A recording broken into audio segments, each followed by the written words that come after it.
साईबाबा संस्थान employees credit सोसायटीची पंचवार्षिक निवडणूक नुकतीच पार पडली आणि 17-0 मी जवळपास विठ्ठलराव पवार आणि त्यांच्या सगळ्या सहकाऱ्यांचं या ठिकाणी दणदणीत असा विजय झालेला आहे।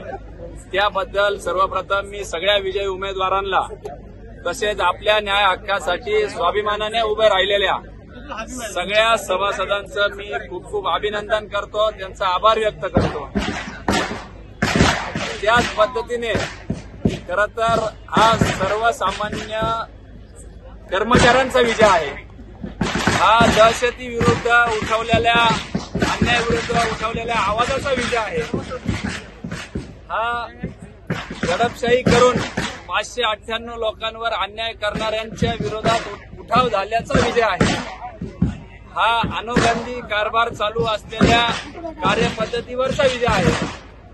हा कोणाचा तरी राजआश्रय घेऊन केलेल्या भ्रष्टाचाराविरुद्धचा विजय आहे की विठ्ठलराव पवार राजकीय दृष्ट्या अडचणीचा होतो म्हणून कुठेतरी राजकारणाचा त्या ठिकाणी प्रभाव वापरून त्यांना झाडू खात्यात टाकून झाडू मारायला लावणे आणि अपमानित केलं त्याचा विजय आहे। त्याच्या विरोधात उठाव झाल्याचा विजय आहे आणि हा सर्वसामान्यांचा विजय आहे।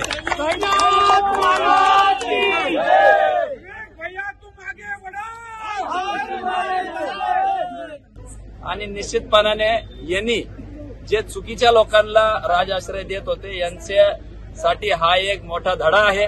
त्यांनी याच्यातून धडा घ्यावं की इथून पुढं असं दबावाचं आणि दहशतीचं राजकारण किमान या राहत्या तालुक्यात आणि शिर्डी परिसरात चालणार नाही याचाच मेसेज देणारी ही निवडणूक होती। याच्या आधी श्री गणेश सहकारी साखर कारखान्याची निवडणूक झाली, तिथं 18-1 झाला, एक सीट सोसायटी गटातून आलं होतं, परंतु क्रेडिट सोसायटीमध्ये 17-0 करून सरळ मेसेज दिलेला आहे।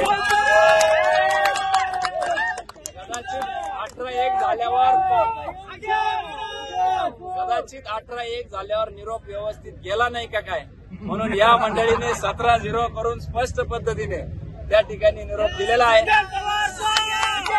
सहकारी संस्था आहे, इथं राजकीय जोडे नाही। शिर्डी संस्थांची सहकारी सोसायटी आहे, सहकाराचं राजकारण आहे। हे सहकाराचं राजकारण मोडून काढू पाहणाऱ्यांच्या विरोधातला हा विजय आहे आणि या ठिकाणी सगळ्याच समाजातील प्रतिनिधींना प्रतिनिधित्व परिवर्तन पॅनलमध्ये दिलं गेलं होतं। त्यामध्ये मुस्लिम उमेदवार होते, मातंग समाज होते, हरिजन समाज होते, सगळ्याच ख्रिश्चन समाज होते, सगळ्याच उमेदवारांना न्याय देऊन सबका साथ सबका विकास करण्याचा हा प्रयत्न आहे आणि अशा पद्धतीने निवडणूक संपली। राजकीय जोडे सगळ्यांनी बाजूला ठेवावे आणि राजकारणाविरहित या सगळ्या मंडळींनी भ्रष्टाचार मुक्त कारभार करावा एवढीच या साईबाबांचरणी प्रार्थना करतो आणि या संचालक मंडळाकडे प्रार्थना करतो। एवढ्या एका मुद्द्यावरच सहकाराच्या संस्थेच्या निवडणुकीमध्ये आम्ही प्रत्यक्ष अप्रत्यक्ष सहकार्य केलेलं आहे, कारण की इथं सहकारी संस्था 150-200 कोटीची उलाढाल असलेल्या सहकारी संस्थेमध्ये कुठलाही आर्थिक गैरव्यवहार होऊ नये हीच नवीन आलेल्या संचालक मंडळाकडून अपेक्षा आणि ते करतील याची मला खात्री आहे। त्यांच्या पुढील वाटचालीसाठी खूप खूप शुभेच्छा।